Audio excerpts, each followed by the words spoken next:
Agora sim estamos ao vivo. Boa sorte a todos. Eu estou aqui se precisarem, tá? Pode chamar no particular. Tchau, tchau. Muito obrigado.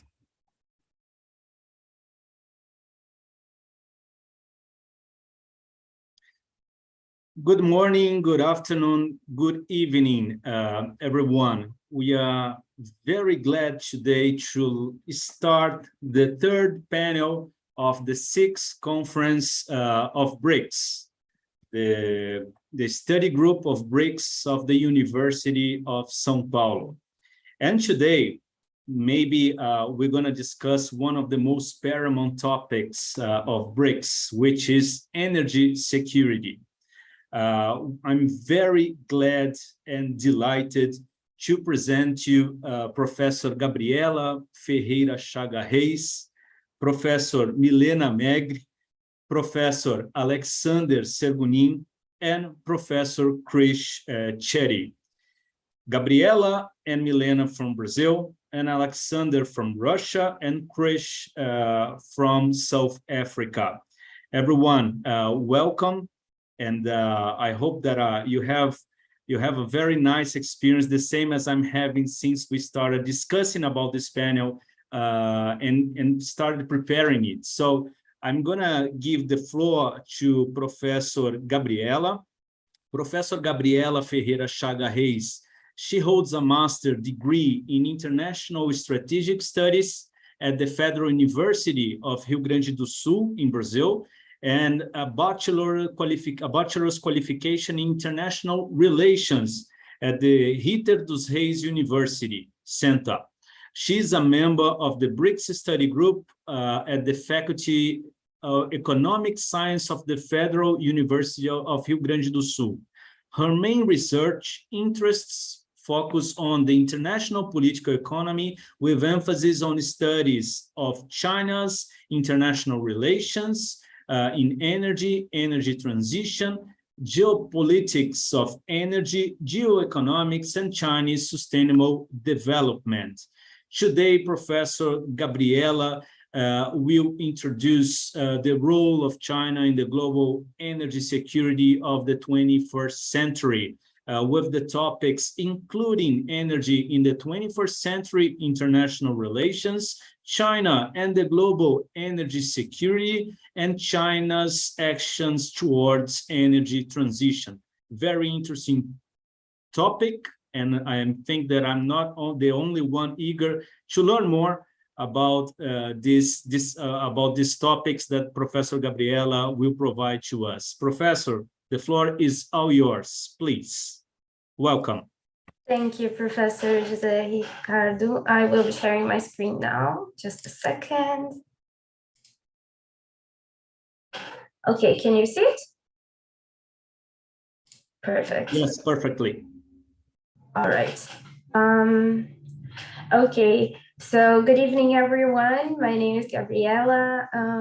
First of all, I'd like to thank GEBRICS and Professor José Ricardo for inviting me to be here today. I'm honored to be sharing a little bit about my research with you all. I have been studying China in the global energy security and Chinese geopolitics of energy for about 5 years now. So this is just a little sum of what I've put through these years. So I'll be sharing with you guys a little bit today. Okay, so the first topic to understand China's role in energy security in the 21st century is to understand energy in the 21st century in international relations. So it's not a consensus among scholars on what is energy in international relations. Actually, most scholars say that there isn't a very conclusive consensus on what is energy, and most of them say that theories in IR are not very, they do not explain completely how this phenomenon is happening, but energy's role in international relations is increasingly more important, especially in the 21st century. And we talk about decarbonization and sustainability. so much. So what most scholars that talk about energy, international relations usually refer to when they talk to energy is that energy can be understood as a resource of power. It is a potential power that can be transformed into concrete power through economic or financial means, political, diplomatic, or even military means in order to influence, pressure, compel, determine, or even control other states, regions, or even organizations. So in this scenario, it is a condition that determines the concentration and distribution of power within the international system, and it is composed of such variables as extraction, distribution, transformation, and final use of energy resources, as well as energy policy and strategy that can be formulated and exercised by any states. It can also be understood as a tool for development. Because energy is a vital part of global technological evolutionary process, it is an asset for the performance of all the main economic activities in the 21st century. Because without energy, contemporary society would not be able to function properly, not in the way at least that we do today. There would be no power, no cars, or no industry. It would fall into chaos, and it would lose much of the progress that we have right now. I mean, we couldn't even be here if we didn't have energy right now. So if sometimes, even when we don't have power at home, we feel lost, can you imagine if you just take that out completely? So in this sense, when new technologies are discovered, new ways of processing energy can evolve, and states that have control over these resources will most likely succeed economically because they will use that in ways to benefit themselves and to advance their industrial processes in order to make it in order to gain more capital. So, for example, you can see this more clearly with England's hegemony cycle and their control over the coal processing, which resulted in the Industrial Revolution, and thus it evolved into a lot of new processes that developed global economy as well a lot. So you can understand then that energy has enabled states to gain more power as they discover new ways to process natural resources and thereafter modernize their economies. So we then are moved to the fact that energy security becomes a contemporary challenge because energy is a key resource to global development, and countries grow their demand for energy, and as they grow, their demand for energy also increases. So it's a vicious cycle, and it becomes a problem because everyone's fighting for the same resources. And these resources that we use currently, they're fossil fuels, which are non-renewable, they're unsustainable and insecure in the long term. So it becomes a very hostile environment and very challenging for countries, especially countries that grow a lot in short times, such as China, that demand a lot of energy. We also have climate and environmental crises that call for urgent need for decarbonization. So in that sense, we come to energy transition as a solution for this challenge. And energy transition can also be understood as a concept, as a structural phenomenon through the set of changes in the way in which energy is converted, produced, transmitted, stored, and consumed. Such changes may occur to the detriment of technological and productive advances, availability, and access to energy resources, transformation of the energy matrix, and changes on economic, political, and strategic demands, which leads to a transition of the energy model of a state, a region, or organization.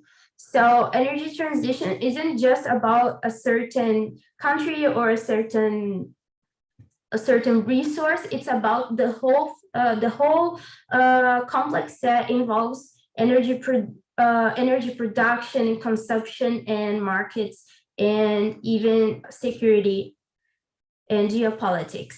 Thus, if in the 21st century green development is the new political and economic paradigm. Energy transition becomes an imperative in order to establish actions towards global economic sustainability. And that's when it becomes increasingly more important to talk about China and how the global energy security and China are very linked together. So the impact of China for global energy security is very clear once you see the numbers. China is the second largest economy in the world. It's the largest producer and generator of primary energy in the globe. It produces about 7.5 petawatts per hour per year, and it consumes about 26% of all the primary energy of the globe in the last year. So it also became the biggest CO2 emitter in the world, emitting about 30% of the whole world in the last year. So it makes all of these numbers, they make China an important player for global energy security and markets. So once China decides to change something about their relationship with energy or their paradigm, it does impact on the whole world global energy security. So what we see now is that China has been working with many international agencies and has developed some partnerships with IEA and UNDP to plan and act towards energy transition, as well as started establishing some investments already looking at green development techniques. And why is China doing that? Because when you see that their energy scenario is very challenging. When you look at energy mix in 2020, China has a very asymmetrical, unbalanced, and highly dependent on fuels numbers.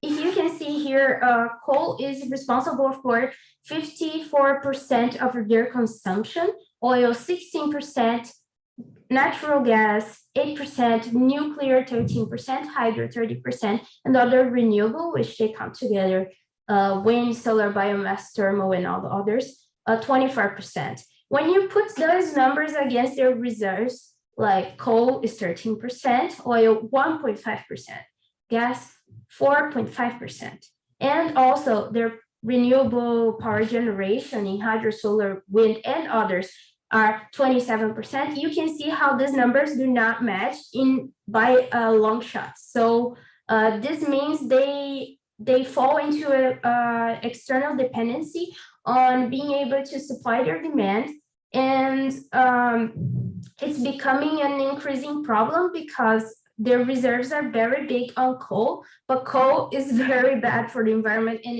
it increases the CO2 emissions significantly. So if they're making this move, they have to be very smart about it.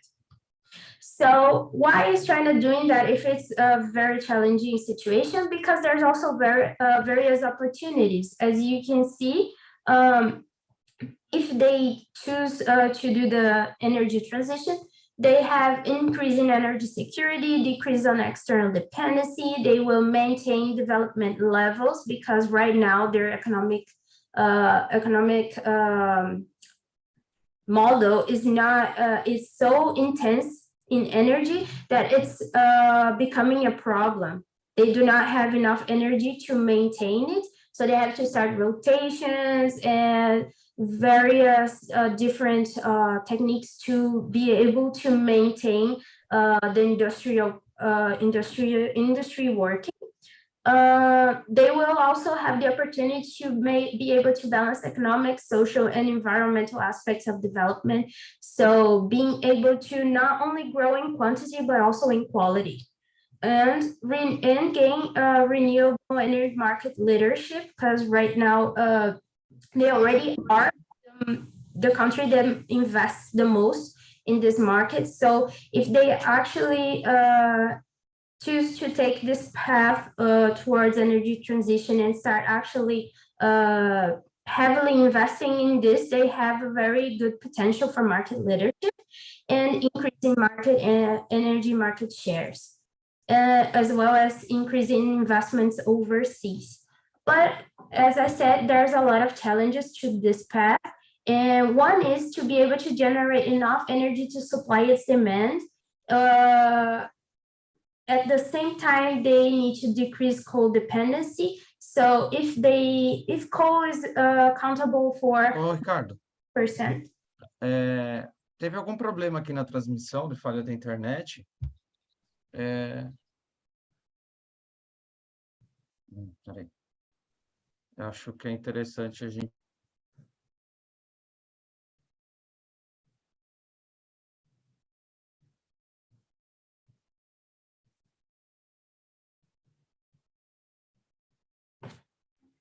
acho que sim, acho que é melhor, porque vai facilitar para a gente aqui. Tá.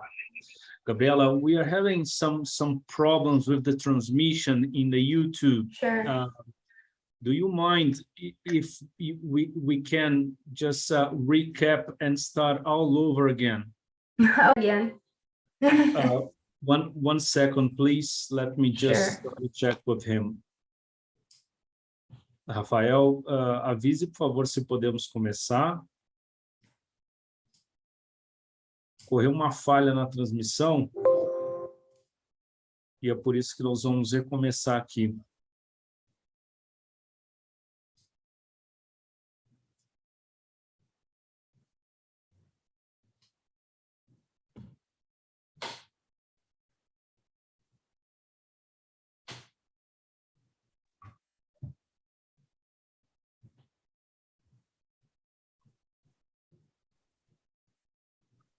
Parece que está funcionando aqui o YouTube.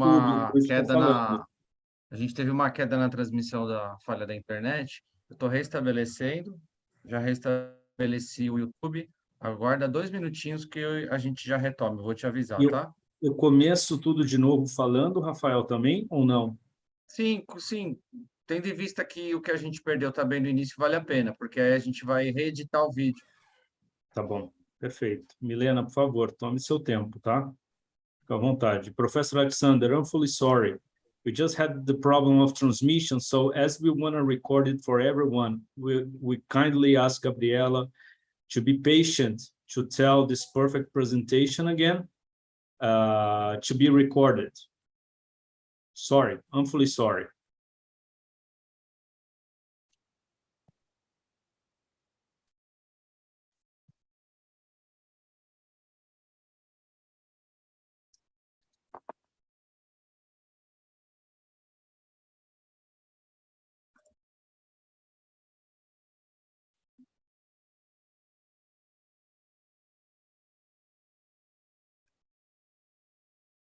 Rafael, e não gravou a parte que ela já falou?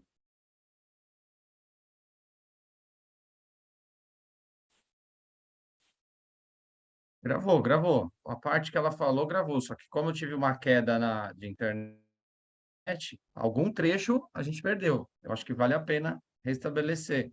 Eu acho que ela falhou com 10 minutos, mas eu não vou saber qual trecho ela...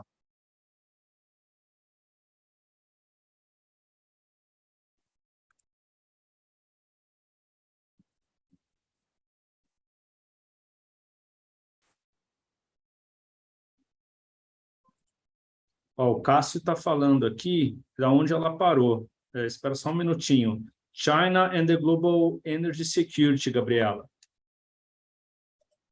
Isso, a gente pode continuar daí. Tudo bem, Rafael? Tudo bem. Dessa parte mesmo? Estamos online. Pode dar sequência de onde ela parou, tá? Pode prosseguir. So we had some problems with the transmission by YouTube. I'm awfully sorry to the professors and also to the audience. We're gonna continue from this excellent presentation from Professor Gabriela in terms of China and the global energy security, the impact of China for global energy security. Professor Gabriela, please go ahead. All right, let's continue then. So as I was saying, China is a very important player for the global energy security. But why is that? If we look at the numbers, the impact of China for the global energy security is pretty straightforward. If you look at the numbers, China is today the second largest economy in the world and the largest producer and generator and consumer of primary energy in the globe. It produces around 7.5 petawatt per hour per year, and it consumes around 26% of all primary global energy. These numbers are regarding the year of 2020. So it also is the CO2 biggest emitter in the world, having released 30% of all the global emissions in the last years. So it is all this data makes China an important player for the global energy security and market. So once China decides to change and move into another ways or change their paradigm, it impacts the whole global energy security. So China has already started moving towards energy transition. It's been working with many international agents such as International Energy Agency and the UN Development Program to plan and act towards energy transition and global green development. So why is China doing that? Because once we look at China's energy scenario and we put the numbers together, it's very clear that Chinese energy scenario is very asymmetrical, unbalanced, and highly dependent on fossil fuels. So the energy mix of 2020, you can see that coal is consumed about 54% of their energy from coal, and then oil was 16%, gas was 8%, nuclear 13%, hydro 30%, and other renewable 24%. So when we put these numbers against the reserves and the generation power, becomes very clear that it's not sufficient to be able to supply. So if the reserves of coal are 13%, oil only 1.5%, and gas only 4.5%, and their power generation for renewables is 27%, it's very likely to see how they cannot balance out each other. It leaves China very open to external dependency on supplying coal, oil, gas, and all kinds of energy resources. But why then China is moving into energy transitions? Because there's also a lot of opportunities, such as increase in energy security, because they will be less dependent on external energy. They would maintain levels of development, as they would not need to slow down as much. They would decrease the problems caused by CO2 emissions and all that comes with the usage, excessive usage of fossil fuels. It would bring economic balance, social and environmental aspects, all of development, which would make Chinese development move from quantity to quality. And it would give them the opportunity to gain leadership on renewable energy market and increase their energy market share, as well as increase their investments overseas. But of course, there's also challenges to this move. And one of the biggest ones is to generate enough energy to supply its demand. China's demand is huge, and they have to be able to improve their generation of renewable energy in order to start substituting coal usage, oil usage. And that takes time, and it's very tricky, because if you don't do it properly, the country would risk slowing their economic activities and going into shortages, blackouts, rotations, and all of this would impact their economics, their economical gains throughout the years. So they have to adapt that and do it in a smart way in order to be able to avoid letting the energy transition slow economic activities. And they also have to adapt overseas investments, because this is not only an issue that would go towards China's domestic investments, but it would also go to overseas investments as it's a plea for international global energy security. So China has taken some actions towards energy transition. It mainly can be seen in the forms of policy reforms and investments.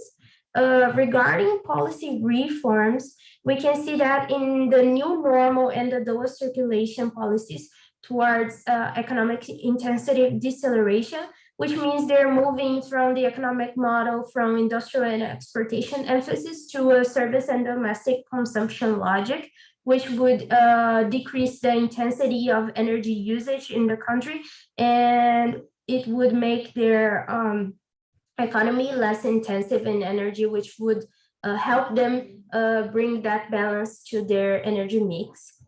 And they also started to adopt the Sustainable Development Principle in all economic, political, social, and energy and environmental endeavors and agenda by adopting UN 2030 SDG agenda. And they also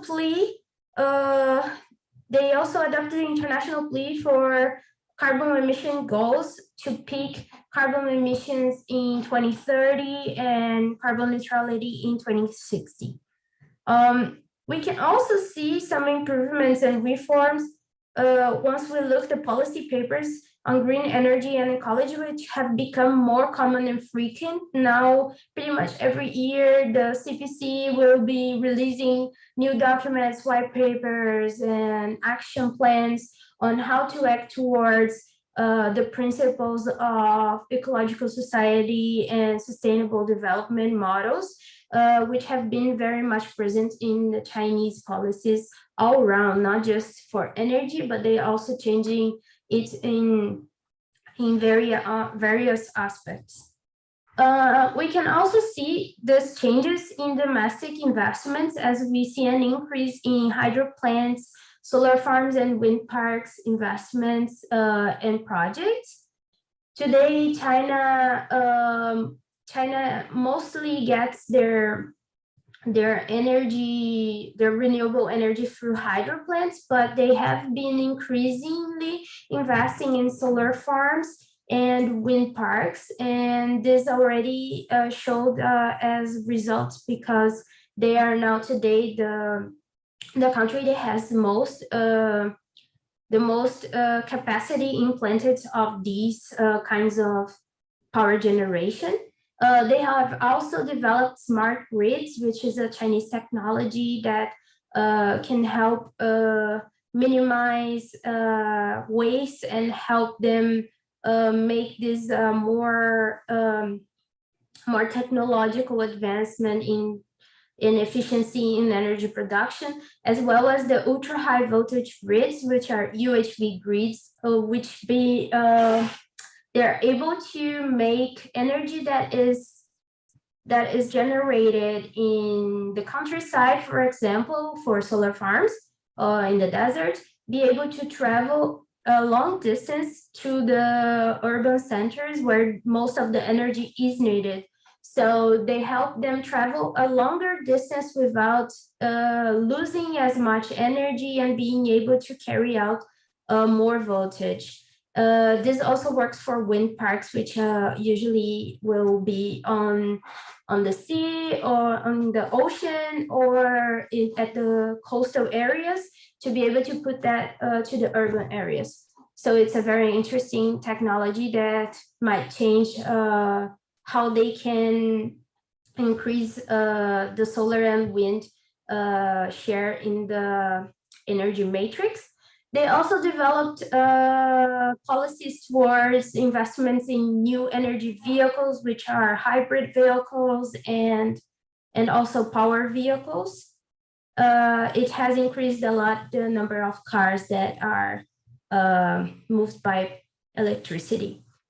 In regards to international investments, we have the Belt and Road Initiative, which has turned green increasingly more, especially in energy investments.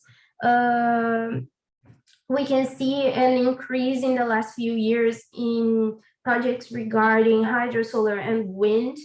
And we can also see this move in the Global Energy Interconnection Project, which is a very ambitious Chinese project to connect the whole world through ultra high voltage grids and power plants in order to be able to do the same they're doing domestically, but in an interregional and intercontinental dimension.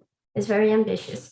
And you can also see that on OFDI, on Chinese OFDI in Brazil, today China's OFDI profile and percentages in Brazil have increased significantly in the electricity sector, and they're mostly into hydro plants and the construction infrastructures and generation for hydro plants, as well as the implementation of UHV grids. So it's very interesting to see how this action that started in the national aspect, it's already turning international. And to sum it all up, we can see some results and improvements of these actions that China has taken. We already see a reduction of fossil consumption in the energy mix, especially in coal.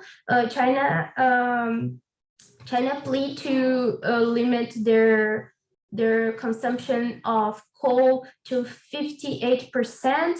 And ever since that plea, it has gone down every year, even though with the challenges that have been going on with the last few in the past year after the pandemic.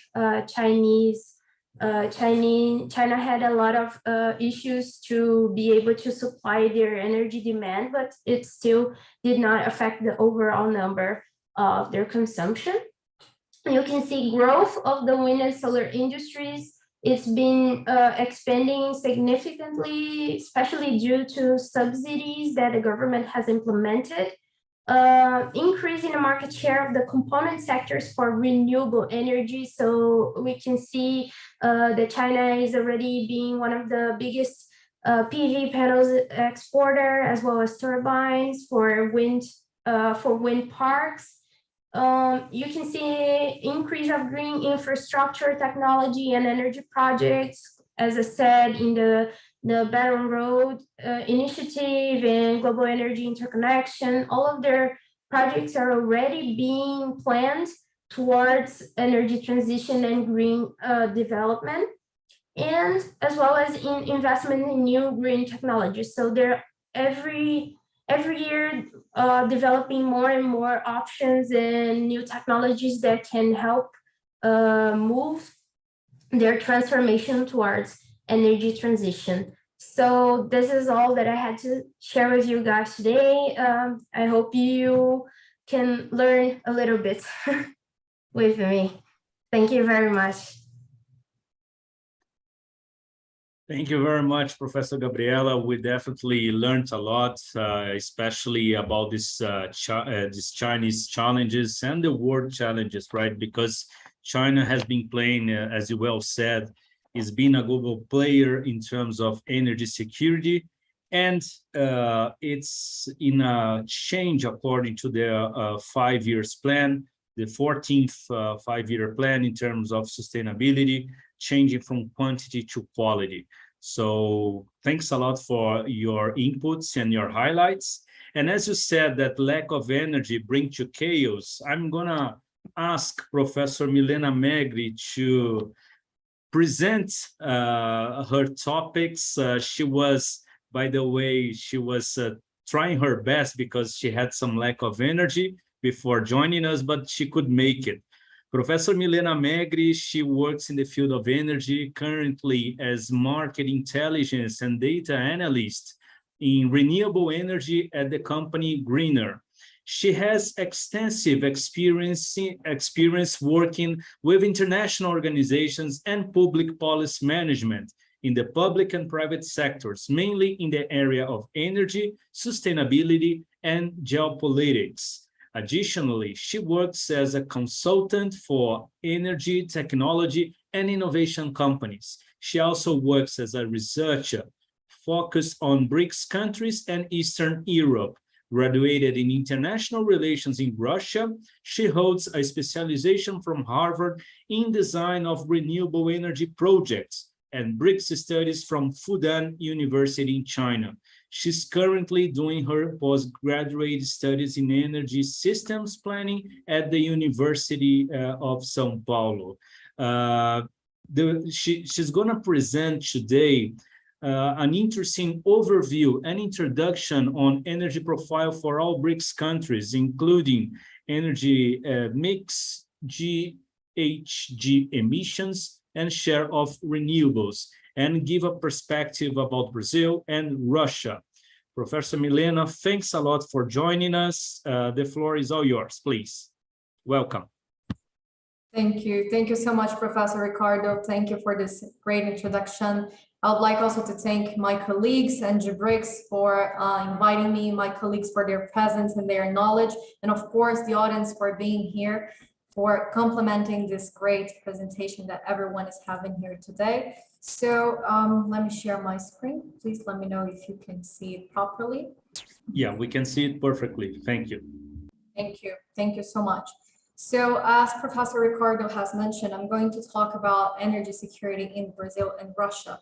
An outline of what he just mentioned, I'm going to give an overview of BRICS energy profile, BRICS in general, and then I'm going to dive on Russia and Brazil's energy security. I'm going to mention energy transition and the SDG 7. So to begin with, here we have the energy mix. Why am I bringing this up? I working as a data analyst, I believe that the way we present data, how we choose to display it changes the perspective. And here I want to show you different perspectives on BRICS countries and energy. So here, for instance, we can start by South Africa here. We have 72% of coal in China, 61, 45 in India, 16 in Russia, 5 in Brazil. When we look to oil also here, we see a large representation in all BRICS countries. Brazil and India are particularly, they have a strong representation of biofuels and waste. And Russia naturally has a strong representation in natural gas. However, when we look here at the renewable energy mix in terms of volume, in terms of production, when we look to India, for instance, we see that India has the largest production in biofuels. When we go back here, we see India as 20%, Brazil as 32%. This changes the perspective that we see here. Another point here, we see China with 3% of wind and solar and so on. When you put that into perspective, China is the largest producer of wind and solar energy amongst the BRICS countries. So this is in terms of amount, the volume produced. So it's interesting to put that into perspective. Brazil has a strong representation of hydropower, but China still has the largest amount of volume of hydro produced in BRICS countries. So it's interesting to see that. And now that we have seen China with this quite long yellow and green here, when we put into perspective with the whole energy mix of the production, see how it looks. We still see the solar and wind here, but compared to coal, it gives another perspective. So it's always important to pay attention to the way we're showing data, because this can be quite biased. This can make a point, but on the other hand, we have to be careful.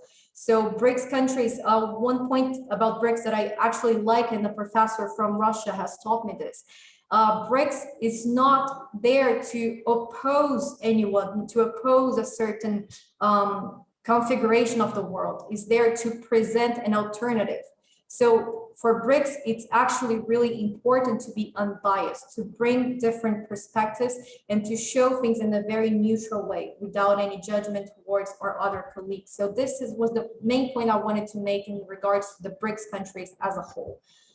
Here we also have, finally, just to present quite quickly here, the annual CO2 emissions for BRICS countries. Naturally, China is at the top, then we have India, Russia, Brazil, and South Africa. But going to our two main countries and under the umbrella of energy security, I really like to be on the same page with everyone. Maybe we have different understandings of energy security, and that's all right because energy security doesn't have one definition. And this is the main point I want to make in this slide, because although the International Energy Agency defines energy security as the uninterrupted availability of energy sources at an affordable price, we understand that the concepts of energy security, they are regarded differently by different actors, different countries, and even different institutions. The very notion of what security or threat or how to manage it differs from country to country. So some variables that we have here, some examples on self-sufficiency, this can be under the concept of energy security for some countries, but maybe not to others, or gas emission reduction can be for some countries, but maybe not to others. Renewable fuels, high flux of exports, and so on. So energy security, of course, it has a general understanding, but energy security is, let's say, it can vary from country to country. And this is what we have to pay attention. And this is what I want to present. I want to present what energy security means for Brazil and then to Russia. So starting from Brazil, because of the alphabetic order, I put here in bullet points and I'm going to break them down to you. So the first one, uninterrupted energy supply, which I have gone through today. So Brazil undergoes a high level of uninterrupted energy supply. We go through quite a lot of blackouts and outages. So throughout the week, the day, Brazil has, even me today, as Professor Ricardo has mentioned, I was at home, it was a regular day, we had some rain, and then power was off, then power was back, but I had no internet. I had to come to my office, and then to be able to be presenting here to you, which I'm very glad. But even those short power shortages that we have, they don't count on the statistics. They only count on the blackouts, and this is a problem that Brazil has been facing for quite a long time. 21, 22, we had huge, massive blackouts in Brazil, and I'm going to give another example on the next slide for you. But let's go to the over-reliance on hydropower. Brazil has one of the cleanest electric mixes in the world and it's mostly due to hydropower. We have about 60% of hydropower in Brazil. However, this over-reliance has caused some problems, not only environmental problems because of the construction that has displaced some communities from their current habitations and place to live, but also because hydropower depends on the weather. When we have droughts, therefore, we can have power shortages. So this is a problem for us. And diversification of the energy and the electricity mix is a solution. We should seek that, the diversification of our electricity and energy mix. Energy losses due to large distances. So in Brazil, I don't know if everyone is aware of this. So we are divided by regions. Brazil is a federation, and inside those regions, we have states, similar to the United States.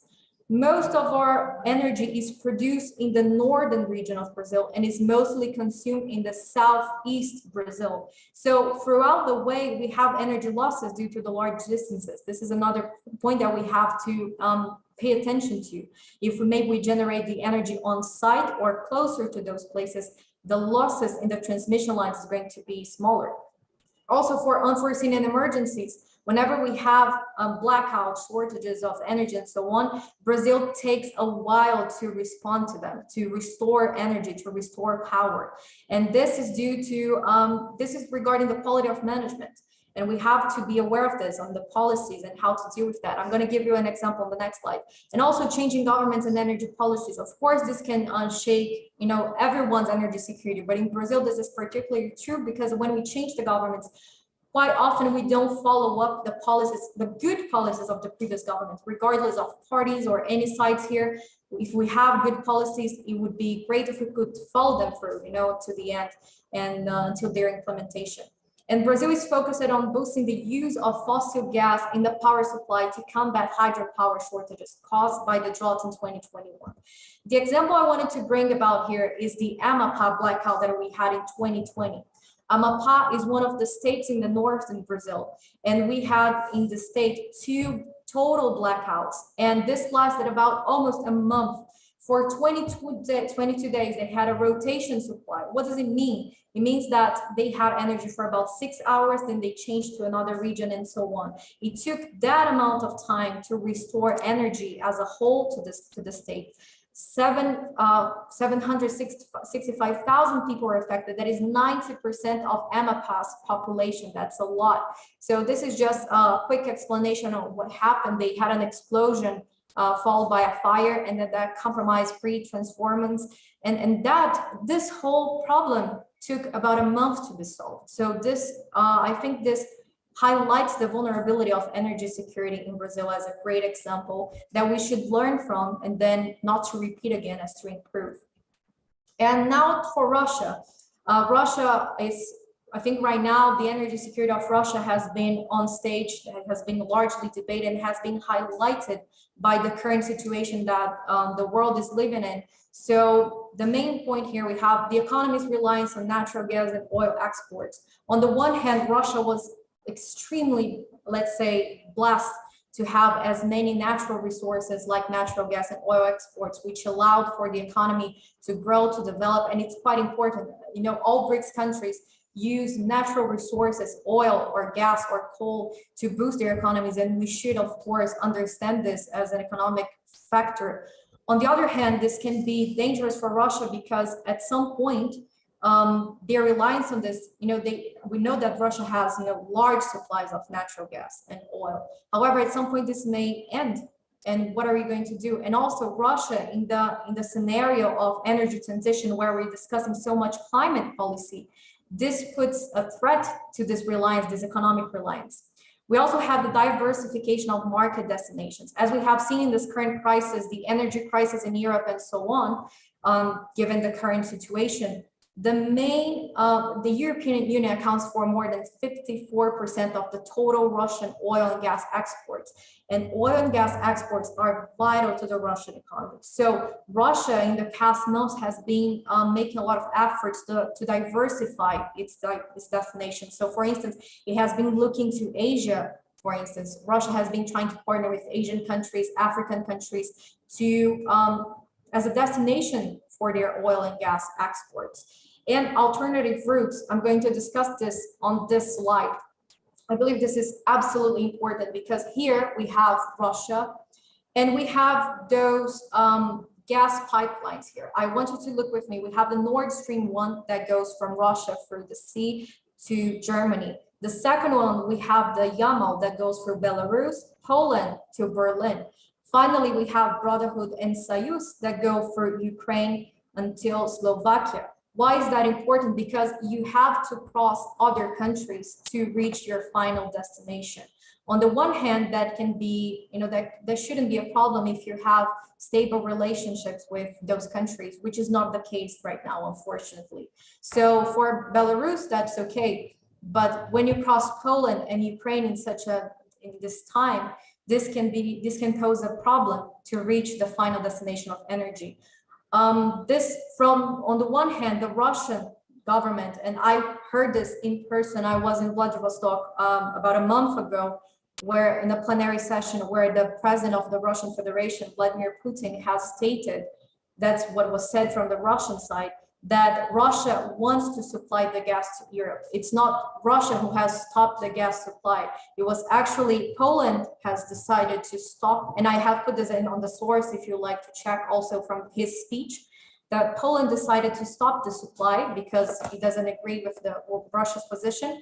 And Ukraine was not able to manage the pipelines due to the current situation in the country.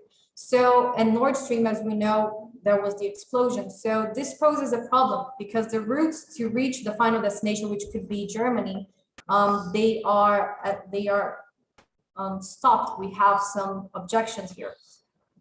As for the energy transition, again, the terminology, the IRENA, the International Renewable Energy Agency, they define energy transition as a pathway towards transformation of the global energy sector from fossil-based to zero carbon by the second half of the century.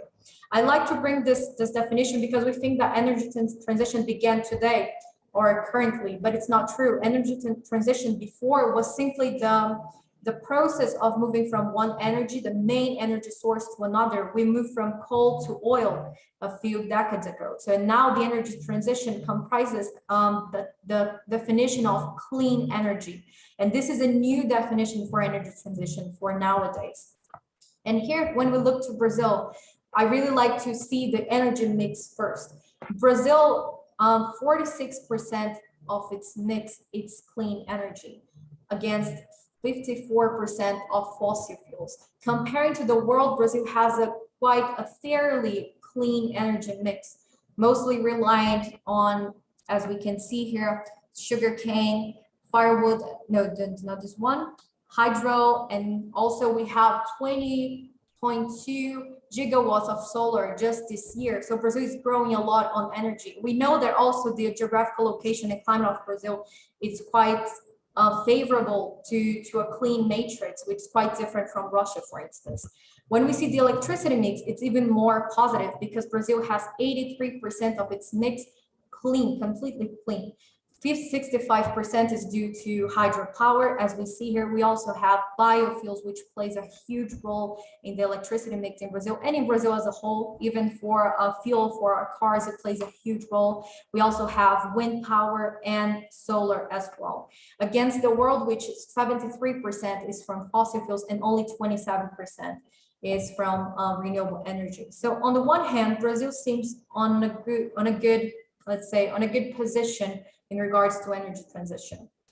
And finally, about the national determinant contributions, for those who are not acquainted with this term, the NDCs, to be quite short in this, the NDCs, basically in 2015, in the Paris Agreement, several countries signed an agreement saying that they would show their contributions. How would they contribute to the world in reducing greenhouse gases emissions?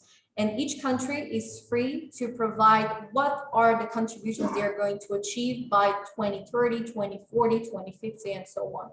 One of the contributions that Brazil has put there is to increase 18% of the share of sustainable biofuels in its energy mix. As I have mentioned, biofuels are extremely important in the energy mix for Brazil.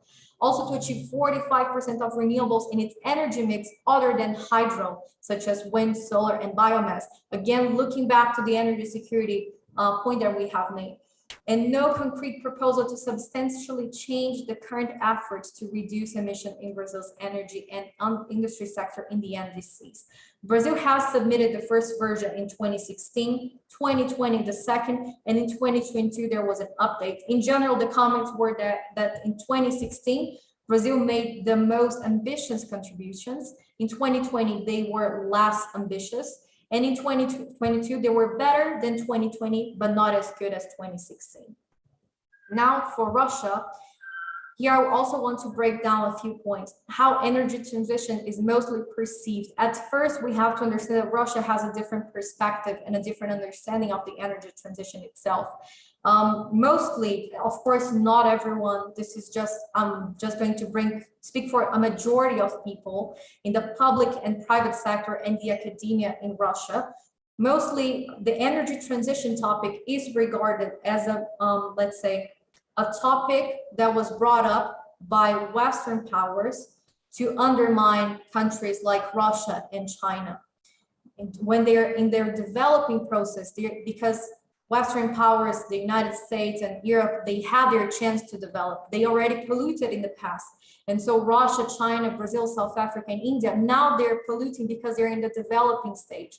So this opinion is quite shared in Russia, and maybe that's why it's the way they regard energy transition is quite different. And when I mean they, please don't generalize for everyone. I mean for quite just a share of those scholars and professionals. Also, we know that developing countries have different obligations under the Paris Agreement. And this is an important point because Russia, China, all the BRICS countries, they have different obligations. Developing countries, they should receive investments from developed countries to reach energy transition. And this is an important point to keep in mind. Also, in Russia, mostly businesses, they have made efforts towards implementing ESG, for instance. I personally, and also in the literature review, I have seen that businesses have been quite mentioned and have been quite praised for their efforts in achieving energy transition in some way. And carbon-free sources of energy in Russia are represented primarily by large-scale hydro. We have Rus Hydro or Rus Hydro in Russia, and we have what they call peaceful nuclear, which receives strong state support. The peaceful nuclear is in the governmental documents, which is quite important to put here as a point. Another point is that Russia places a strong importance in technological development.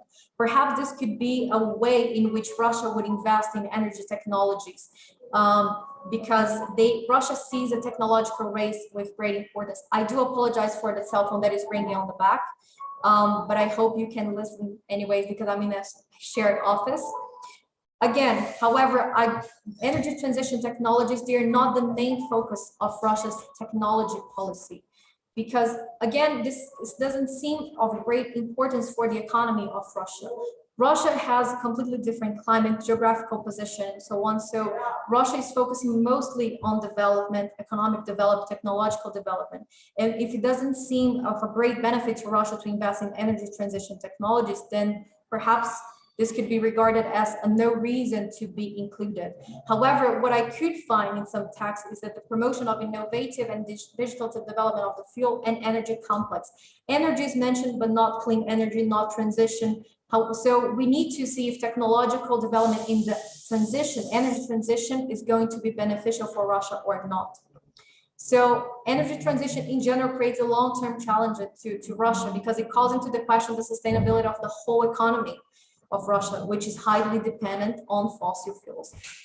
And Russia has the potential, in general, Russia has the potential for geothermal energy and solar PV and wind. According to IRENA, Russia theoretically has the potential to increase its share of renewables from 4.5 to 11.3. However, this is a theoretical understanding analysis, and the actually viability of this has to be studied. And the national contributions of Russia. Russia has proposed to limit the anthropogenic greenhouse gases about to 80% by 2030, and to reduce energy consumption, also to decrease its dependence of the economy on the energy sector, which is highly important, and also the elaboration of a medium and long term, because this is the only way Russia can work with energy transition. So a medium long-term policy for developing renewable energy strategies in the country, which is the time Russia needs quite a while to develop this in a way that it won't harm their economy. So as a result, because Russia put the base year, the indices, they have a base year so they can compare the reductions or the improvement. Brazil has chosen 2005, Russia has chosen the 1990s, which I'm going to quickly to mention here in the end. So if we compare to the emissions in 1990, Russia actually de facto has drastically cut its greenhouse gas emission roughly by 30%. Also, although emissions rose in line with the GDP growth from 1980 to 2008, between 2010 and 2016, the GDP soared by 73%, but emissions only grew 12%. There was criticism towards the base year of choice of Russia, because it was said that in 1990, when Russia was back in the Soviet Union, this was a year of great emissions. Russia was emitting a lot. So there's a lot of criticism towards that, because quote here on some opinions is that inevitably, if we look throughout the years, all changes in Russia are going to be less than 1990. So this is one of the arguments from criticism. On the other hand, if you look at the actual numbers, Russia has reduced. And finally, on the SDG 7, because I've been working with this for quite a long time, we have three main indicators, actually 4 indicators. I just want to share pretty quickly with you, just to see how Russia and Brazil are moving forward with SDG 7. So in here, we have the proportion, that is the percentage of population with access to electricity. Russia has 100% and Brazil has 99.9. What is the difference actually? The difference is that in Brazil, we still have 1 million people without access to electricity. They're mostly in the northern region of Brazil, in the legal Amazon region. They're mostly in remote areas, and they comprise mostly of indigenous and quilombola communities. And it's quite hard to reach them. So usually we have off-grid projects to reach them. And this is still a policy that we need to bring about with the policies called More Light for the Amazon and Light for All, translated to English. Moreover, here we have the proportion, again, the population with primarily reliance on clean fuels and technology. So Brazil has 96% against Russia, who has 86%. Finally, here we also have the renewable share in the total final energy consumption. As we have seen for Brazil, we have 48% in the energy mix against Russia, who has about 3%. Finally, the energy efficiency here of Brazil is 3.9, which is below the world average. Russia has 8.1, quite above, almost a bit less than double the world average, and the world with 4.7. I would like to thank you for your attention, and please reach out if you have any doubts or questions. Thank you very much. Congratulations, Professor Milena Megrè. We definitely learned a lot with you, not only in terms of the situation in Brazil, but also in Russia. I'm really shocked to see that the energy efficiency in Brazil is 3.9, while in Russia is 8.1.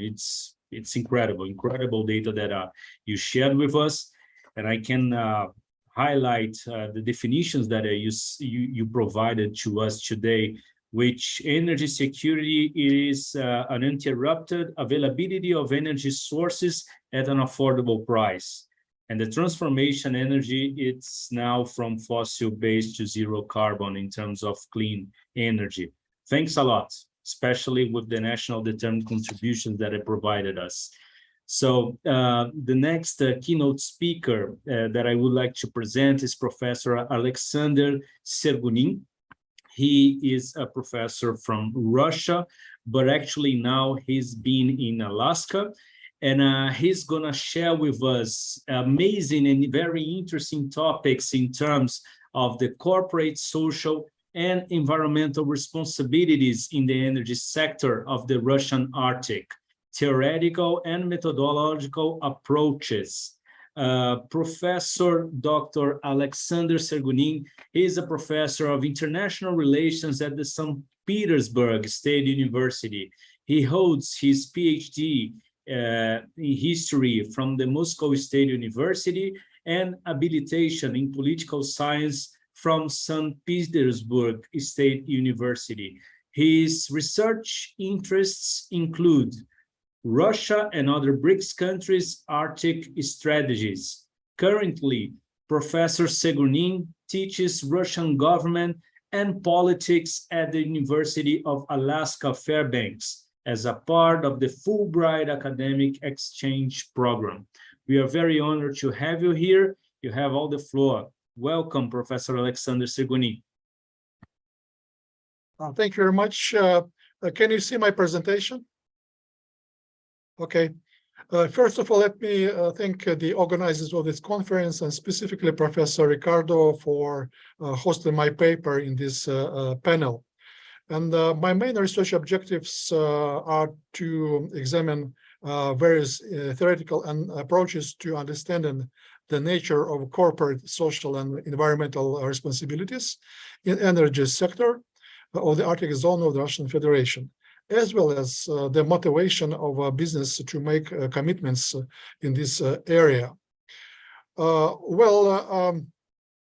Since I'm the Aleksandr the Third, by the way, Aleksandr the Third Emperor was one of the most efficient Russian tsars who actually did a lot in terms of development of his country. And I guess in the 19th century, it was the peak of Russian power, both in European and Asian geopolitical sense. Unfortunately, he was unable to complete the whole program of reforms which he designed. But anyway, he came to the history as one of the most prominent figures in Russian political history. Of course, I mean that I'm the third presenter, and this allows me to build my presentation upon the two previous presentations and save some time for the rest of our panel. So I just making some emphasis that I agree with the two previous speakers that actually when we go to the field of energy security, we have a sort of interplay of different dimensions of security. And if you look at energy security, we can see that actually this is a part of economic security. And in turn, economic security and energy security are closely related to environmental security, and they cannot exist without each other.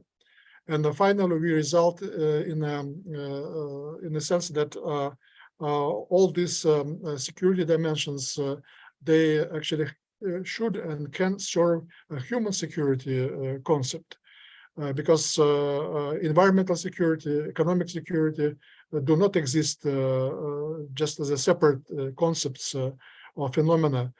They should aim to the achieving the human security goals. So, and in this sense, corporate social and environmental responsibilities is a sort of a combination of different dimensions of security, and should be one of the components of a human security concept. I should underline that this concept is quite new in Russia. Maybe just about 10 years ago, Russian corporations operating in the Arctic, they started to introduce the corporate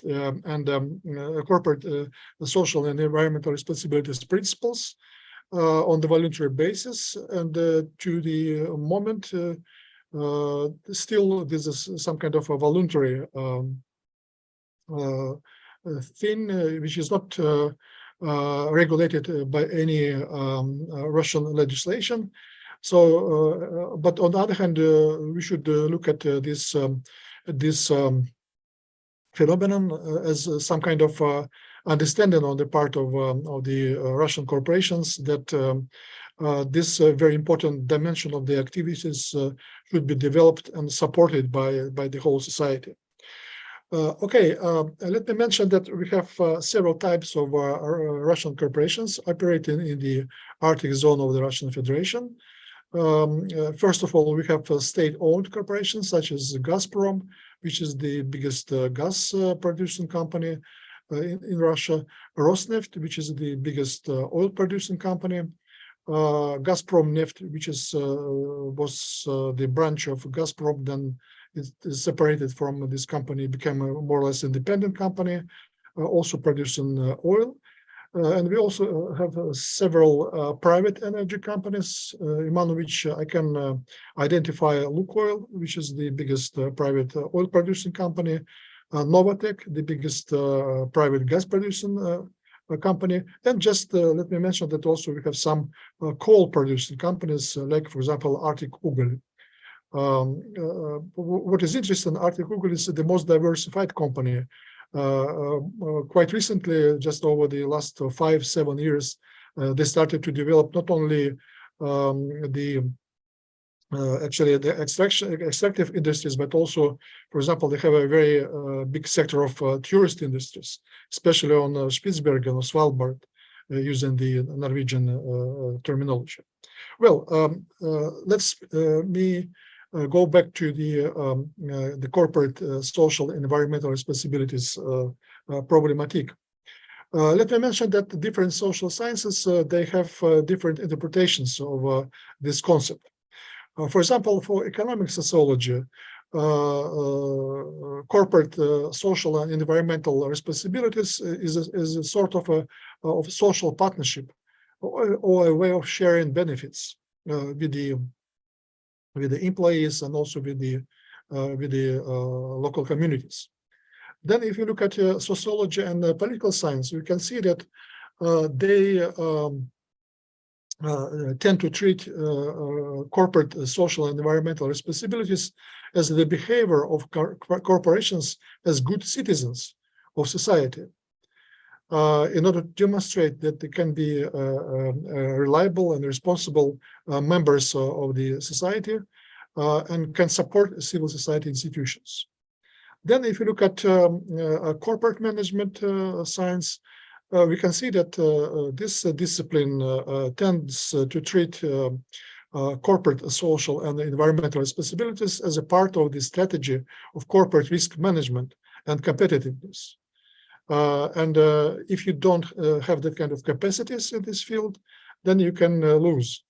So the corporate management discipline tends to be quite pragmatic, not to say utilitarian regarding this concept. Then also, if you look at a number of other social science disciplines, such as economic planning, ecology, state and municipal management, social work, we can see that many of them, they view corporate social and environmental responsibilities as a part of the sustainable development strategy, which I guess one of the most relevant perspectives on this concept. Then to continue this theoretical analysis, let me mention that there are also different interpretations of the motivation which drive big businesses in the Arctic zone of the Russian Federation. Actually, we can see that the following approaches can be identified. The first motive is the desire of companies to increase their attractiveness as a business partners. Without having a proper strategy in this field, these companies, they cannot be that successful as their rivals.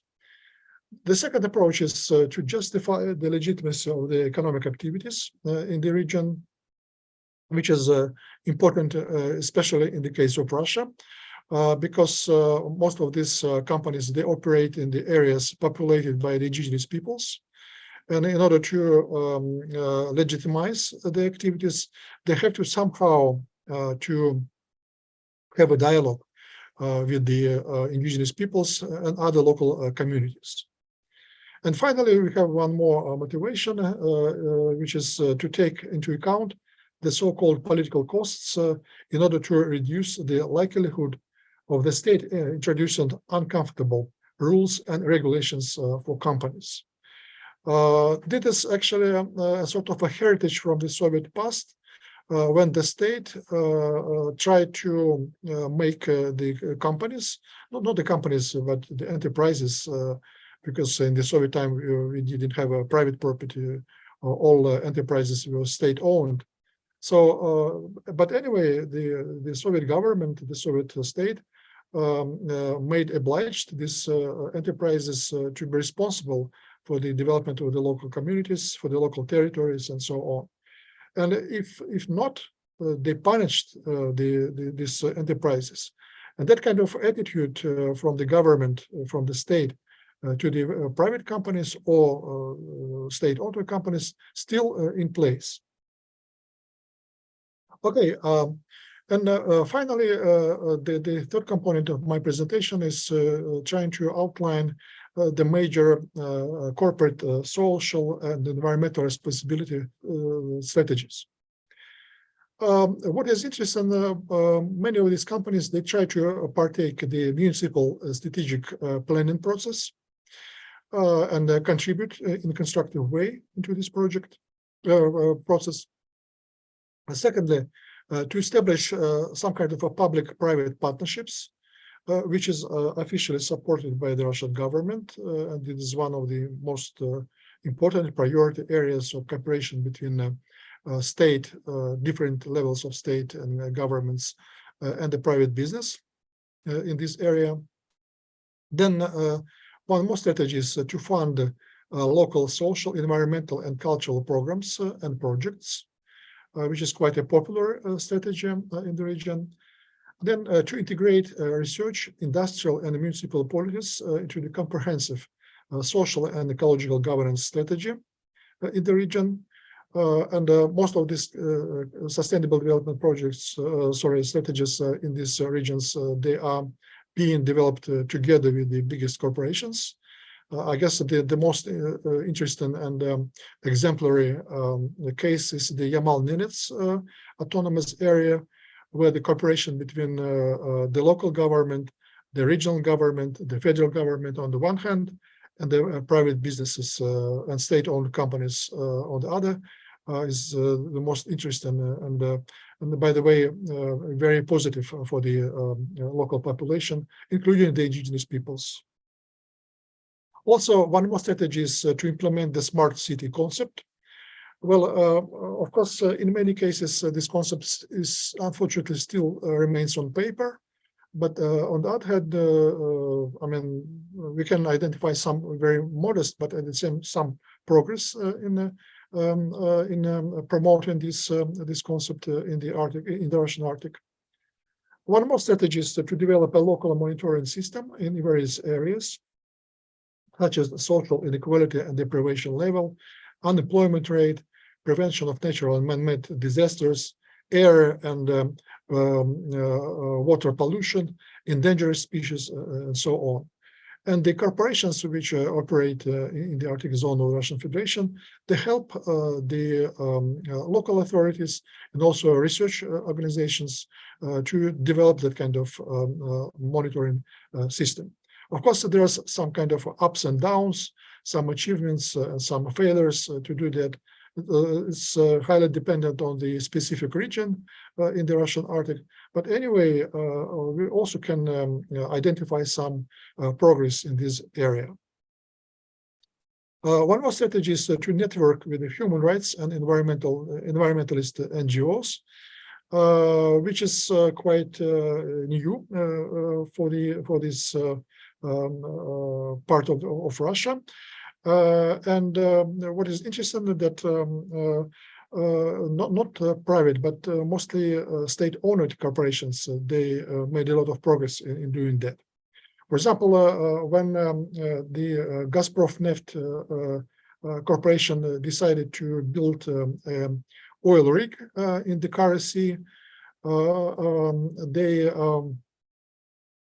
before they launched this project, and although it was already 2 years before, but without cooperation with the local human rights, indigenous peoples, and also environmentalist NGOs, they decided not to launch this project.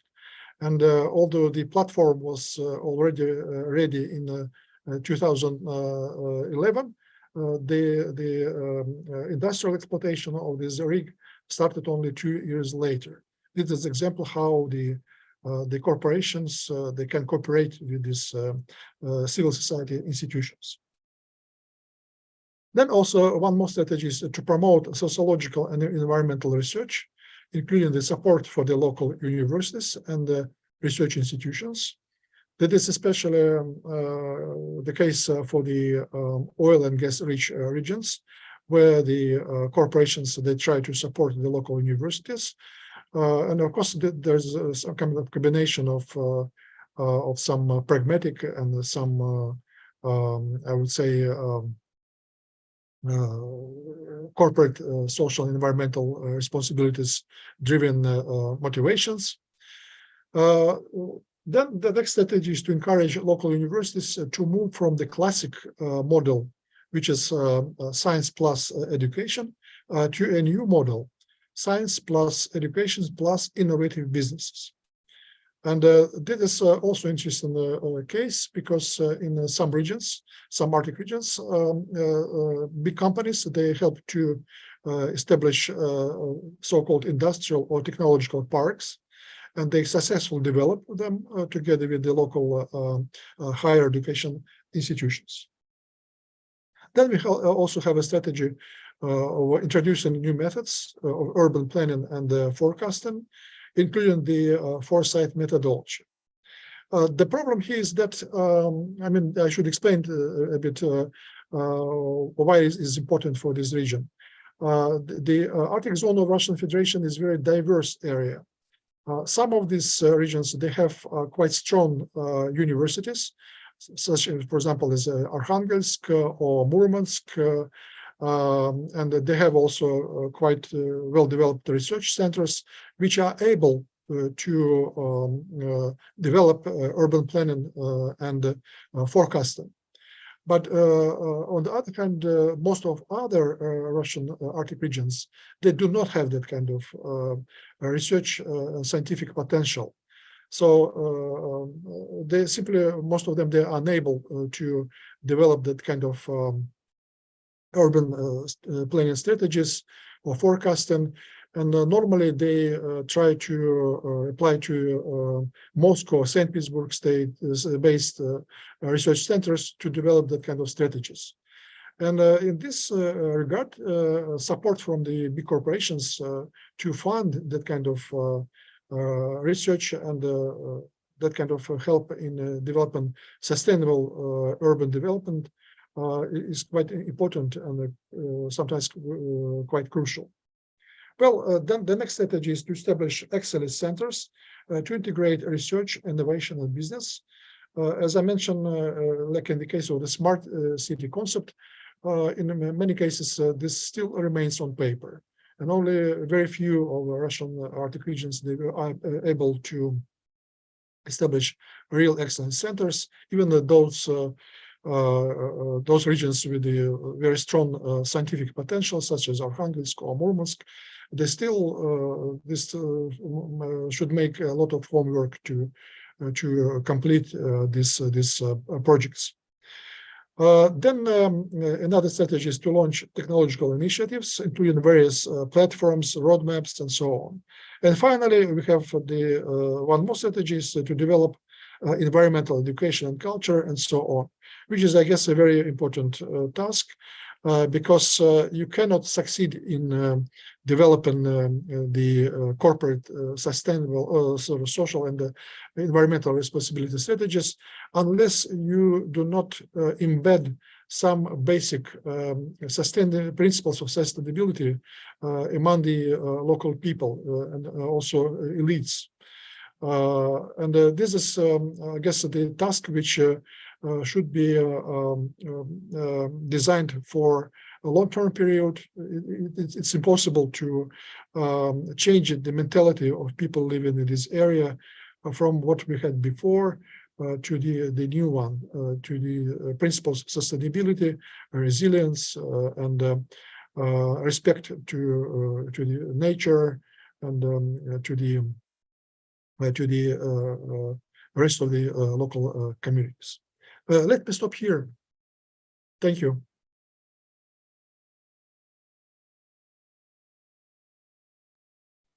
Thank you very much, Professor Aleksandr Sergunin. Definitely your inputs in terms of the corporate, social, and environmental responsibilities, the strategies are really paramount to be shared here with the audience. And I agree with you that it's completely a combination of different dimensions of security. So thanks a lot for sharing your thoughts with us. And now I'm going to present, last but not least, Professor Krish Chetty.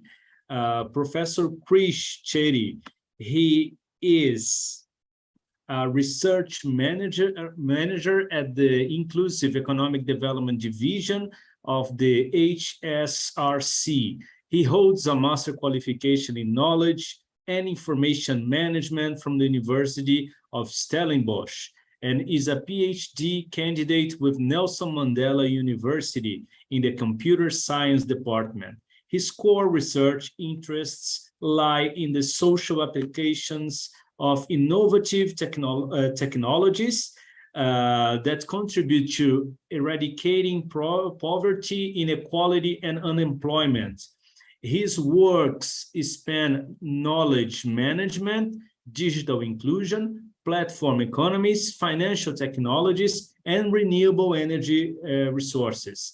He previously worked in the HSRC's GEBRICS Research Center, representing HSRC and South Africa in several BRICS academic events. His recent publications cover subjects such as digital literacy, income inequality, online learning, renewable energy contributions to economic development, and fintech partnerships in BRICS. Today, we will be delighted to hear his thoughts on economic development opportunities for South Africa, resulting from renewable energy adoption, renewable energy financing, and some contrasting South Africa, Chinese, and Indian experience, and case studies from South Africa's renewable energy independent power producers procurement program. We're delighted to hear your thoughts today. Welcome, Professor Krish, Chetty, at 1:30 a.m. in South Africa. Yes, thank you, Chair. Thank you for that introduction. It's my pleasure to be here. Let me put up my slides. I think you can see that. So thank you. Good evening, everybody, wherever you may be in the world today. It's my honor to be invited and to be part of this esteemed panel. My name is Krish Chetty. I'm a researcher from the Human Sciences Research Council, and I'm based in Cape Town in South Africa. And as you might notice, I'm sitting in the dark right now. So I guess I'm going through a period of energy insecurity with a blackout at the moment. And so we call this load shedding in South Africa, and this is part of the energy crisis that we experience in this country. But anyway, regardless, I'm going to focus my inputs on a study that we've done about financing renewable energies in the BRICS, looking closely at the experiences in South Africa, China, and India. So to begin, in addition to the environmental benefits that many of my colleagues have spoken about, that are linked to renewable energy adoption and our transition away from coal, our studies also highlighted these few economic development opportunities which are linked to renewable energy development. Firstly, if we plan to create more jobs, expanding our industrialization and manufacturing capabilities is our best bet for creating jobs. So our factories need to be able to compete with their international counterparts so that we can produce the turbines, the towers, the solar panels, and the batteries that are needed both here in South Africa, but perhaps also for us to supply the rest of the African continent.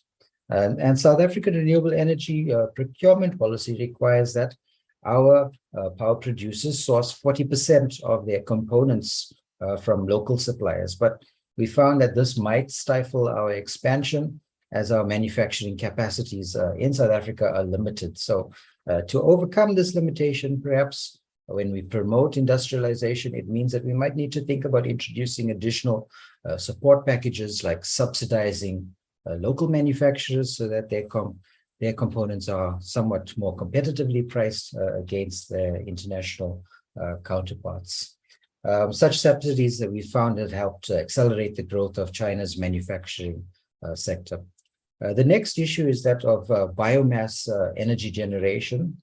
The upside that we found linked to biomass energy generation is that it can be distributed. It can be located in areas closer to where workers are based. And so unlike other renewable energy sources, which must be in specific areas where you have high access to a particular energy source, here these projects could be led by a municipality, and it's found to be very highly absorptive of low-skilled labor in particular. South Africa has also a big opportunity to push battery manufacturing. We have some of the highest quantities of these resources that are needed in production of lithium-ion batteries, but we tend to export our resources out of the country and import the batteries. And so we need to try and take advantage of our natural resources so that we can produce competitively priced batteries that can be supplied globally.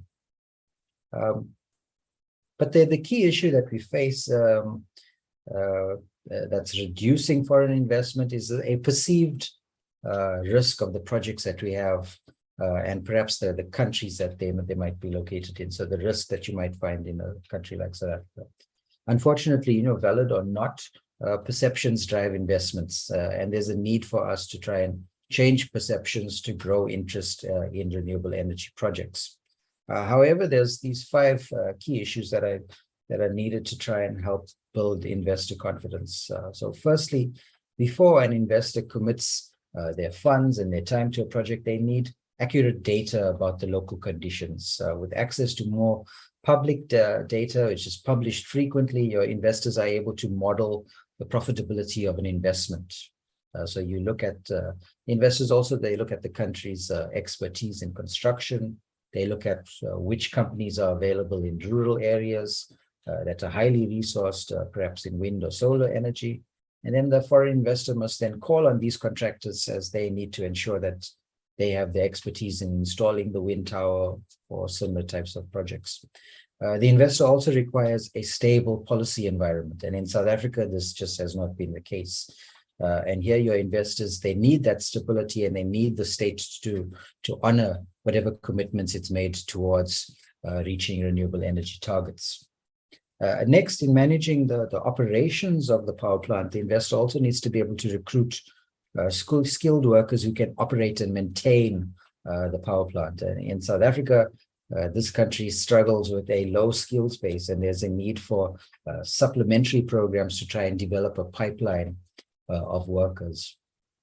And lastly, perhaps a big issue that's facing many project owners, particularly here in South Africa, is paying back a dollar-denominated loan. This can be a big problem if your currency fluctuates greatly against the dollar. And so that volatility makes it very difficult for a local or foreign investor to predict the profitability of their project, particularly if the exchange rate is swinging quite dramatically. And so that then limits the investor from sourcing loans from, limits them to just sourcing from local development finance institutions or commercial banks, which also tend to have higher repayment rates. Next, if we look at the efforts of the BRICS New Development Bank and where it has been directing its funds towards clean energy, you see both South Africa and China have been the leading beneficiaries in this respect. But it also depends on what your definition of clean energy is. And so the BRICS Bank has been defining clean energy here, including nuclear energy. It includes gas and clean coal as clean energy sources. But with that in mind, the NDB here has identified 14 different infrastructure projects, which has totaled just over $4 billion for the period of about, I think it's 2016 to 2021. And here you see China's received about $1.47 billion, and South Africa is close behind that with receiving $1.43 billion. And China's projects are mostly in gas generation, offshore, and wind and solar, while South Africa has been using the funds for carbon extraction programs, so extracting carbon from a newly installed coal power plant, which was launched in South Africa, and then also involved in energy storage and also in other generation and transition projects. Brazil, just out of interest, they've received $300 million, and this is mostly for generating or transmitting renewable energy. If we shift our focus to South Africa, its policy framework, it's been sometimes called intermittent, uncoordinated, lacking coherence, and our rollout of renewable energy has been slow. While the country struggles with a substantial energy security problem, which is evident by my current blackout, this has led to much market uncertainties in the past, and it's caused many businesses to suffer. And with our single state-owned entity, which is responsible for energy supply, alternate independent power producers, they've struggled to secure a license to supply power to the grid because that single entity had signing rights on who gets access to these sorts of contracts. But to promote greater investor confidence in South Africa, the country is in need of a broad, all-encompassing climate change policy, which covers all the role players, indicating how each arm of the government will contribute to a just transition away from fossil fuels. Also, if we're to meet our nationally determined contribution as per the UNFCCC, the country must also plan for a longer-term achievement of that zero carbon emissions by 2050. And so to achieve these goals, there's been a few calculations that were done in South Africa. As of 2018, the country had a net generation capacity of 54 gigawatts. With 79% of our power being produced from coal at that point, if the country is to produce a further 60.7 gigawatts of renewable energy by 2040, it needs to invest $2.4 billion each year to produce that 2.8 gigawatts of new power, which is the threshold for us to reach our target consistently. But it was also calculated that the country needs about $484 billion in total to achieve its 2030 goals, which then requires us to have an annual investment of $32 billion each year, starting from 2050 and then taking that all the way to 2050. But when we look at the investment that we've reached, we are falling dreadfully short of these sorts of investment targets. And so if one recognizes that the renewable energy procurement program has also run inconsistently with a big delay between 2015 and 2020, as you see in the red text in this table, we've yet to actually procure the minimum amount of power to meet that annual target of 2.8 gigawatts. And perhaps this year, 2022, we might meet that target as we've increased our focus. However, on the positive side, as you see, the country is steadily increasing its procurement of renewable energy via long-term power purchase agreements. South Africa's delays in implementing its renewable energy procurement policy have also largely contributed to negative perceptions in the policy environment and a general view of uncertainty and risk among investors. And so in addition, when investors look for locations to construct their projects, the access to the market is also largely based on the available transmission infrastructure. And so if you look at the location where the new producers are located, they are in the rural areas at some distance away from the metros. However, the private producers, they need access to the grid, and they look for available substations in areas with high wind or solar energy. And these are not in the areas where coal is typically found. And so the coal you see is actually found in those blue dots in these charts. And so for us, upgrading our grid is actually quite critical. We are also finding a greater need in how finance is accessed. We've got our multilateral development banks, Development Bank of South Africa, and our commercial banks. They're not sharing information, and they tend to compete for a limited number of bankable projects. And so with better coordination, they could perhaps spread their resources across a broader area. And lastly here, in general, that the country suffers from a low skills base, as I mentioned. And this not only affects the operations of the power plants, but also how the banks determine risk or how policymakers draft policy. So what we actually need is specialists to pervade all these different areas. So municipalities can get empowered to establish better policies to procure power and perhaps also supplement the difference that is being procured from the national government. In India, if I can just touch on a few issues. Firstly, the country's immense size is a challenge in coordinating policy and finances. Multiple institutions in play across the provinces. And so yeah, the country also recognized that it was importing much of its solar panels from China, and therefore it started to impose import tariffs on Chinese products. However, this only resulted in constraining the market as the costs were then transferred to the producers and the consumers. And so this ultimately resulted in slowing the growth of the market.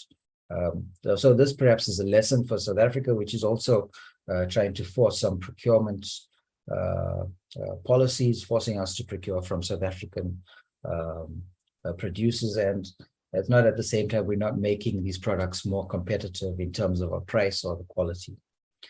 Debt financing has also been found to be much more expensive in India compared to other developing countries. And so here the loans are provided at a variable and not a fixed interest rate. And this makes it more difficult to predict one's interest repayment over the long term. And so often the repayment rate also, it fluctuates with the dollar, as I mentioned, and this becomes quite a problem. One solution which has been found to address these sorts of challenges is by issuing what they call green masala bonds, where debt is issued in rupees to the international market for projects that are located inside the country. And so the first masala bond was actually issued in 2017, and this allowed the country to raise $300 million US.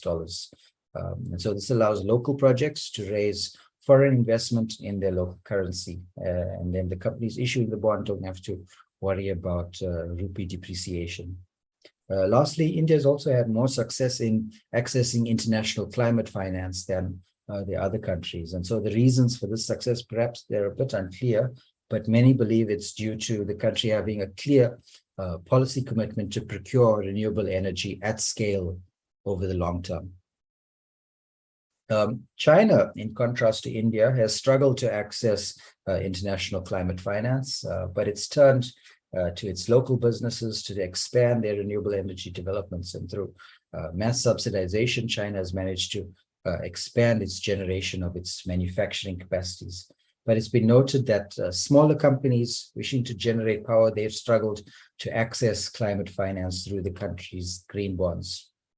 Key to China's success, many believe, is its stable policy environment. It's currently running its 14th five-year plan, which is a well-researched plan, and it's meant to ensure stability and predictability.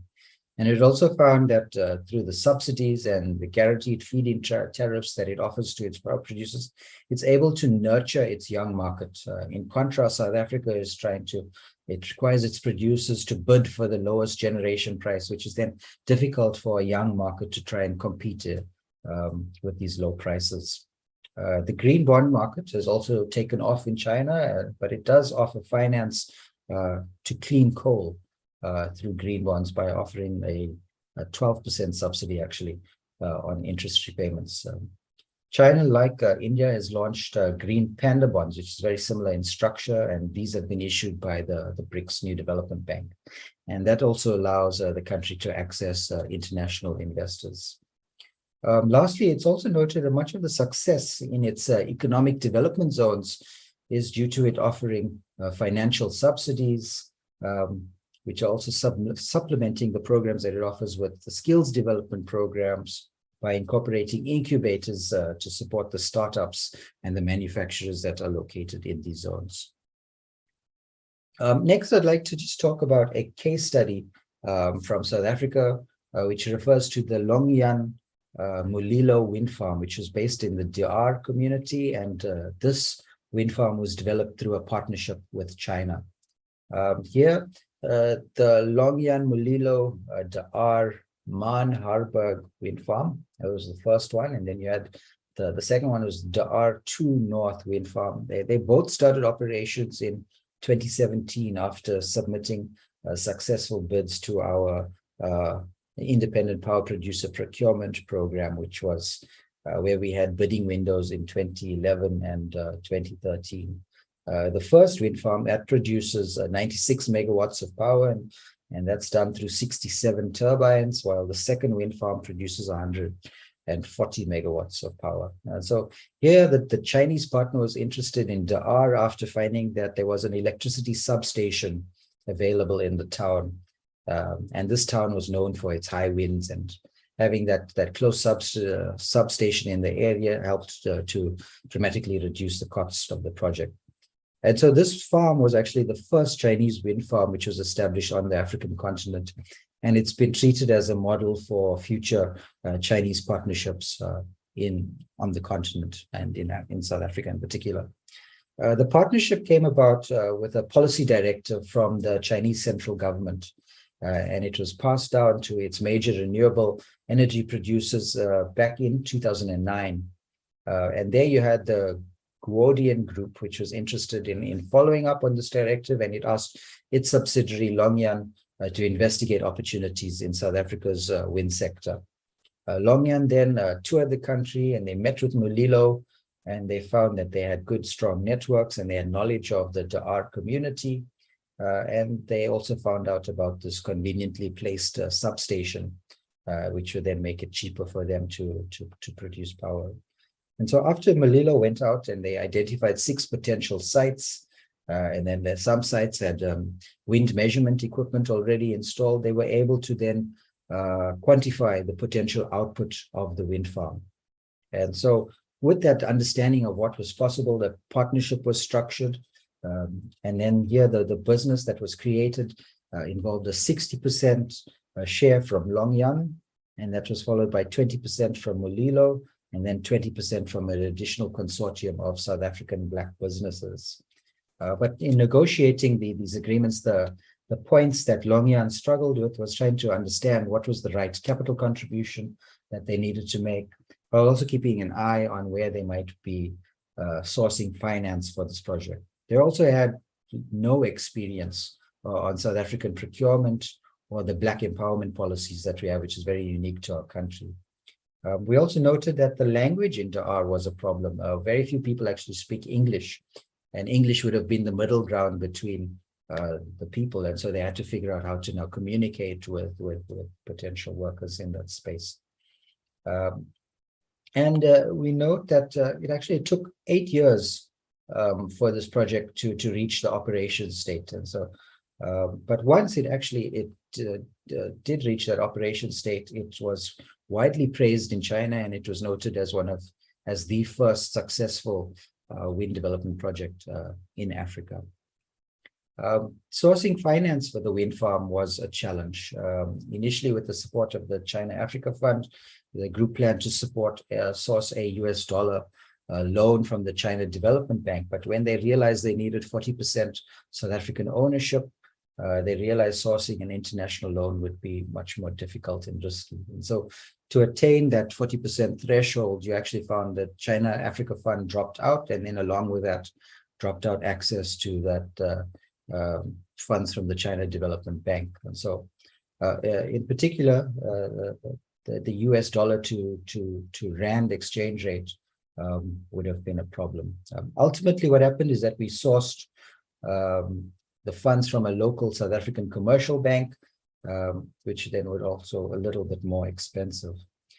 In addition, by collecting accurate wind measurement data from the earmark sites, they were able to predict the profitability of the wind farm, and then they were able to work out what was a suitable price that could be included in the power purchase agreement. And so, as we mentioned, building that partnership, when they lost the China Africa Fund, it was a big stumbling block. And it required the group to go back and look at additional South African businesses who could then invest and bring in another 20% of funds to the project. So in overall, the key takeaways that come from the study is that promoting policy certainty is crucial. China perhaps has the most stable policy environment, and it has a clear process of ensuring that national policy is distributed at local levels, and it's done so consistently. Secondly, expanding the grid is crucial to allowing more independent power producers to supply electricity. And then that will also make foreign investment more attractive when they see this sort of efforts taking place. Thirdly, collecting accurate data about the local conditions helps us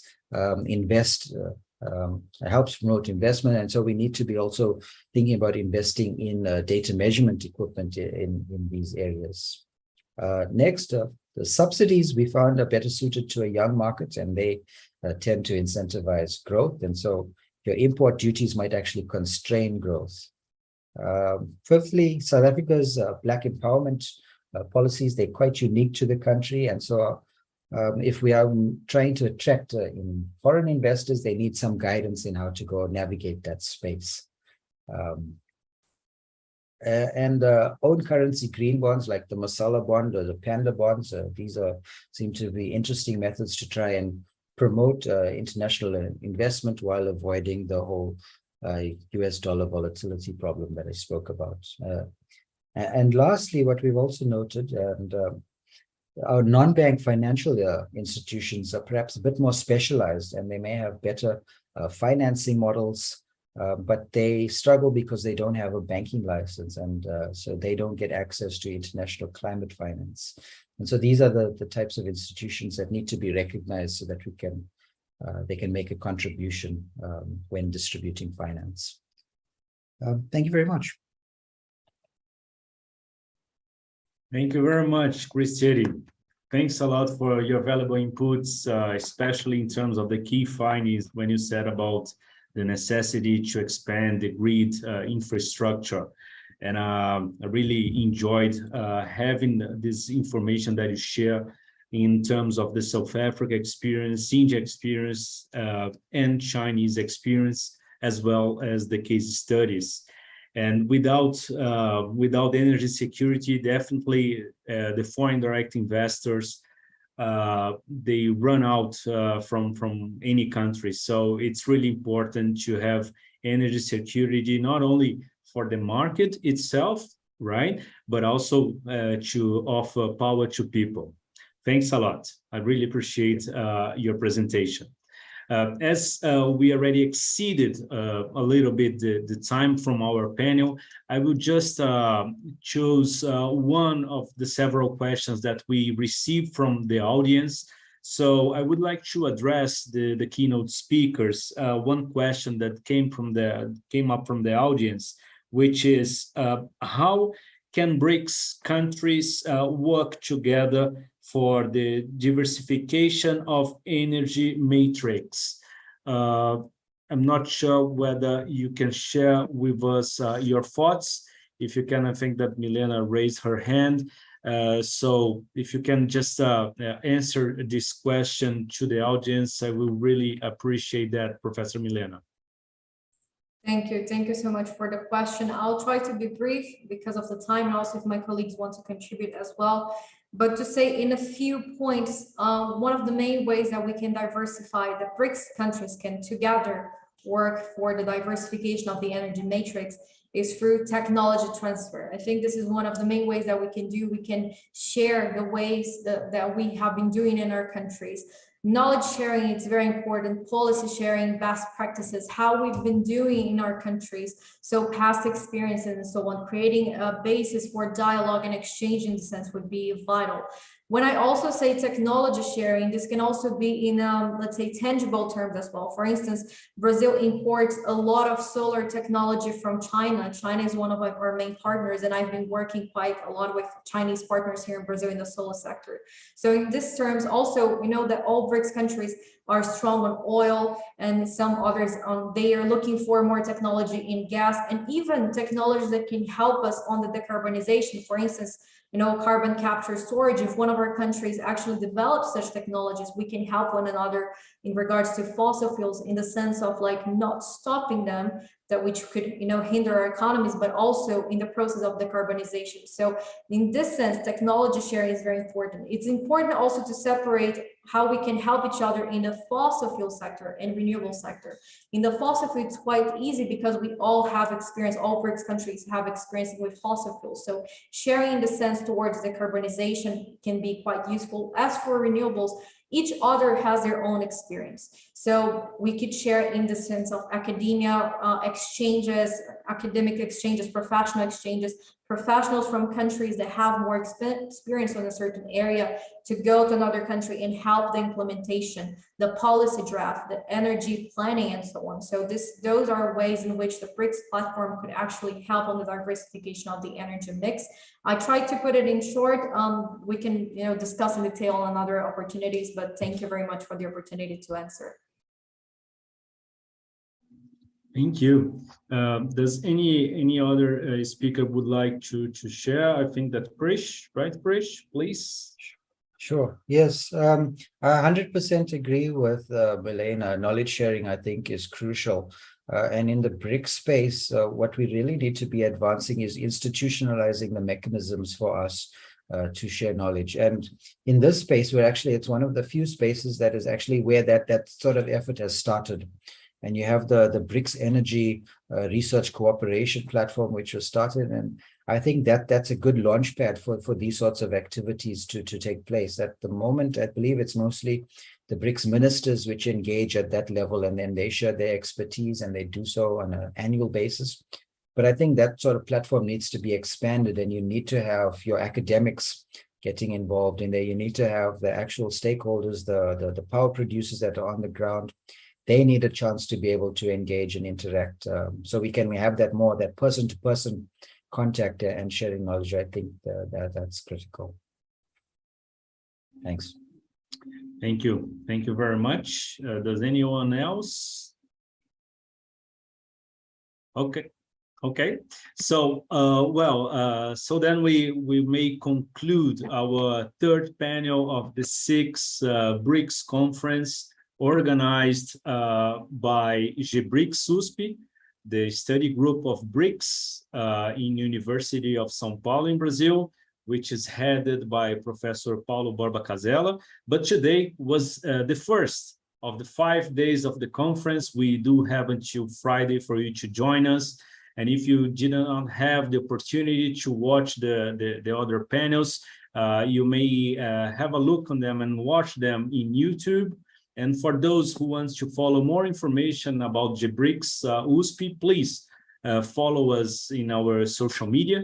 In Instagram is at GEBRICS USP, and you can also check in Facebook and also LinkedIn. Thank you once more for the keynote speakers for attending this forum, this conference, and also to the audience which were with us until now. Have a good night. Have a good rest for all of us. Bye-bye. See you. Thank you very much. Thank you, everyone. Thank you. Goodbye. Thank You were amazing. Bye-bye.